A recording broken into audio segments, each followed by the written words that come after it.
예, 시장의 핵심 이슈 종목 집중적으로 분석하는 마켓 주민 시간입니다. 엔비디아 효과가 워낙 강하고요. 반도체주에 대한 이야기들이 많이 나옵니다. 사실은 이 현장에서 있었던 경험으로 보면 이렇게 어떤 거에 대해서 뉴스량이 굉장히 많아질 때는 보유자라고 하면 사실은 슬슬 매도 준비를 해야 될 때입니다. 그러나 지금 반도체는 그 단계는 아닌 것 같고요. 오늘도 그야말로 조정으로 보이기 때문에 여전히 관심이 높습니다. 투자의 기회들이 여전히 있다고 보이고요. 반도체 훈풍은 언제까지 이어질지 리더스 인덱스 박주근 대표님과 함께 하겠습니다. 어서 오십시오. 네, 안녕하세요. 네, 엔비디아가 엄청나게 바람을 불러일으켰는데요. 그 전까지 시계를 돌려보면 반도체 바닥이 언제이지 하면서 감산 계속했고요. 네. 결국 삼성전자가 감산에 동참하면서 뭔가 좀 시그널이 나지 않았습니까? 네. 그런 점에서 이 감산 효과는 언제쯤 나타날까요? 디램하고 낸드 플래시 재고가 2분기에 정점을 찍은 건 분명한 것 같습니다. 예. 네, 그거는 뭐 전문가들이 이견이 없는 것 같고, 그러면 이 효과가 언제쯤 나타나는가가 이제 핵심인데, 보통 삼성전자의 감산 방법은 생산 라인 재배치입니다. 그러니까 생산 승자치를 줄인 게 아니고 예. 라인을 재배치하면서 한 거기 때문에 간접적 감산이라 그러는데, 웨이퍼 투입량을 좀 축소한 효과 이런 걸 다 감안하면 3분기 정도에는 나타날 거고, 거기에다가 생산 리드 타임까지 고려하면 공급 축소 효과가 나타나는 것은 아마 빠르면 뭐 이번 달 말 7월 초부터는 나타날 것이다. 지금 그래프를 보시면 이미 공급 축소 효과, 재고 추이, 이건 재고 추이고, 예. 재고 추이가 떨어지는 거와 공급 축소 효과는 조금 시차가 있거든요.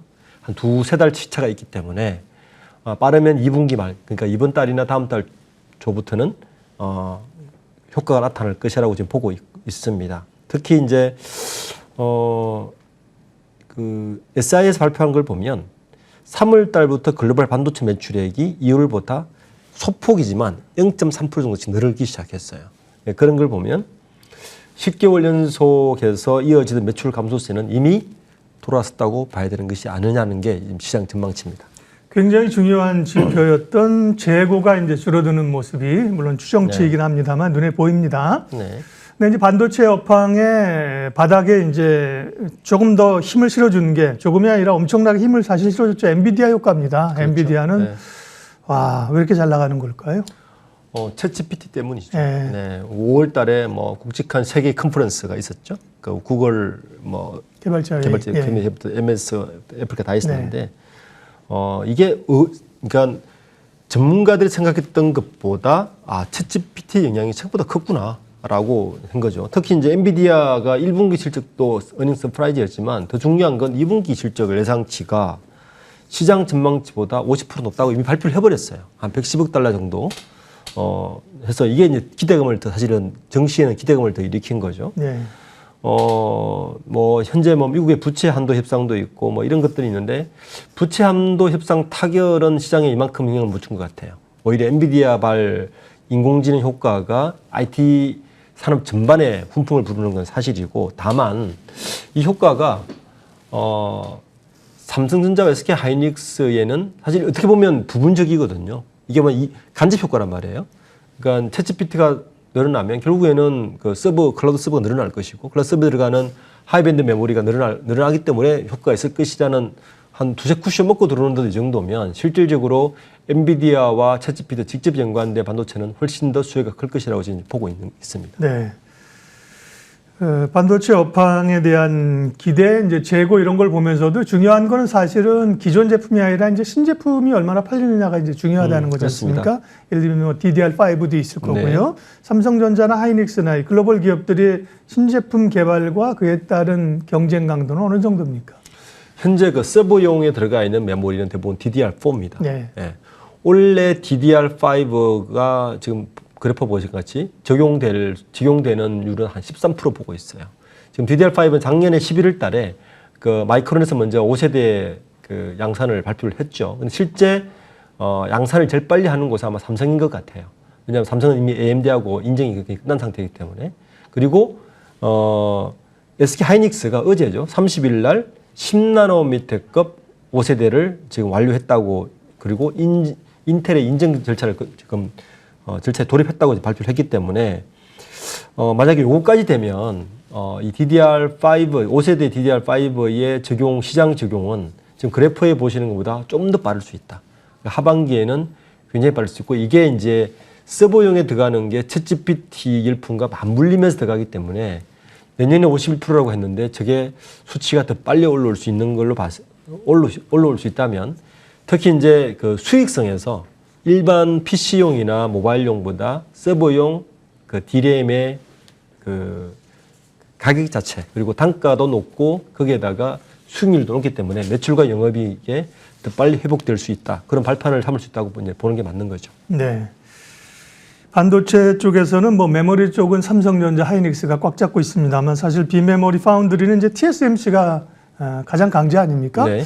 지금 이런 그 반도체 업황, 그다음에 엔비디아 효과에 대해서 어떻게 결이 다를까? TSMC도 보니까 주가는 뭐 최근에 삼성전자하고 비슷하게 오른 것 같은데요. 네. 결국은 TSMC가 더 수혜를 볼 것이라는 얘기가 있고 오랜 버핏이 TSMC를 매도했습니다. 그리고 이제 네. 지정학적인 것 때문에 TSMC에 대한 우려를 표명하고 있는데 TSMC는 어떻습니까? 요즘? 분명한 것은 엔비디아의 직접적 수혜는 TSMC가 볼 가능성이 높죠. 네. 왜냐하면 챗GPT에 들어가 있는 GPU 장치가 A100하고 H100 네. 두 가지인데 이 두 개를 생산하는 곳은 TSMC입니다. 예.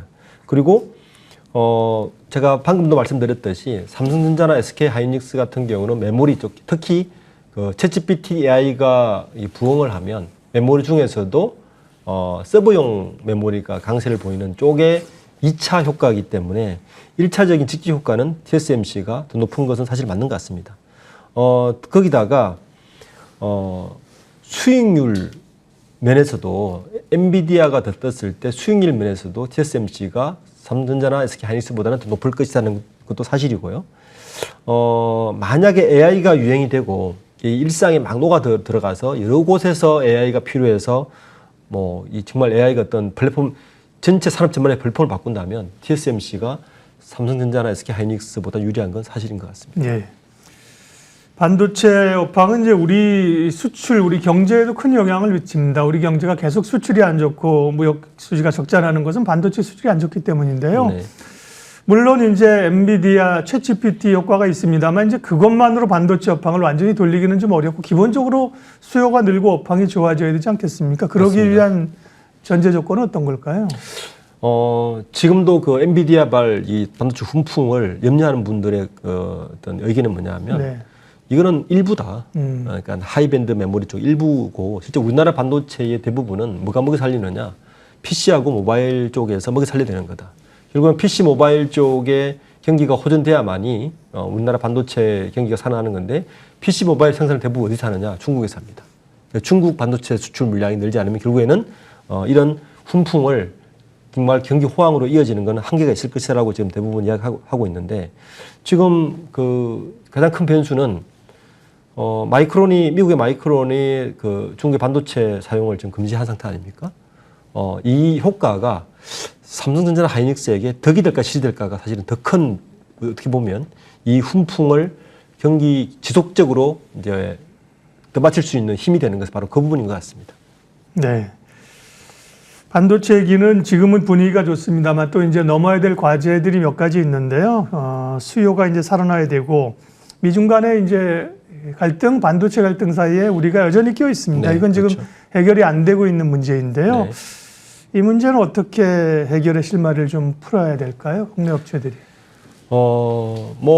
그 지정학적 문제도 있고 정치적 문제로 풀 수도 있지만 결국에는 시장이 모든 것을 저는 이긴다고 봅니다. 그러니까 네. 지금 방금 제가 마이크론 이야기를 했는데 저는 시장의 승리에 따라야 된다. 마이크론이 그 납품을 못한다고 해서 우리나라 SK하이닉스, 삼성전자가 납품을 하지 못하는 맞는 거는 그거는 굉장히 그 어리석은 그 결정이고요.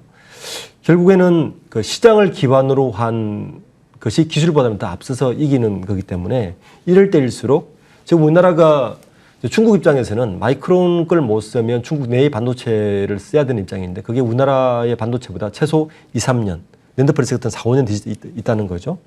저는 이럴 때 눈치를 보지 않고 오히려 그 초격차를 더 벌려서 이 시장에 집중해야 된다. 그것이 현실적으로 이 그 미중 무역을 오히려 돌파할 수 있고 그렇다면 우리가 키를 가질 수 있기 때문에 그것이 이 현재 이 상황들을 좀 돌파할 수 유일한 길이 아닐까를 생각합니다. 예, 반도체를 둘러싼 긍정적인 요인과 또 넘어야 될 허들, 장벽들을 살펴봤는데요. 그래서 지금 삼성전자나 하이닉스나 반도체에 대한 증권사의 시각은 좋을 거고요. 대표님 시각은 어떠십니까? 오늘 아침에 이제 SK증권발로 삼성전자는 9만 원, SK하이닉스는 13만 원까지 아마 네. 나온 것 같아요. SK증권발에서. 저는 조금 조심스러운 부분이 있습니다. 그러니까 엔비디아발 훈풍은 분명히 맞는데 삼성전자, SK하이닉스에게 미치는 양은 한정적이다라는 건 분명 사실이고 네. 오히려 저는 그 훈풍이 DDR5의 서브용 이 변환 점유율이 얼마나 빠른가가 훨씬 더 관전 포인트다. 왜냐하면 DDR5의 서브 전환율이 빠르다면 여기에는 분명히 매출 증대 효과보다 수익성이 훨씬 좋거든요. 오히려 삼성전자와 SK하이닉스를 보는 분들은 그 관전 포인트를 그쪽에 포커싱을 해서 보는 게 시장을 좀 더 합리적으로 보는 게 아닐까라고 생각합니다. 네. 그래서 약간은 좀 분위기는 좋지만 제한적 내지는 조금 서서히 오를 걸로 보시는 건가요? 네, 그렇습니다. 네, 단기적으로는 조금 오른 것도 부담되고. 네. 네. 반도체 관한 이야기, 반도체 훈풍의 최근의 원인과 전망까지 리더스 인덱스 박주근 대표님 함께 했습니다. 고맙습니다. 네, 감사합니다.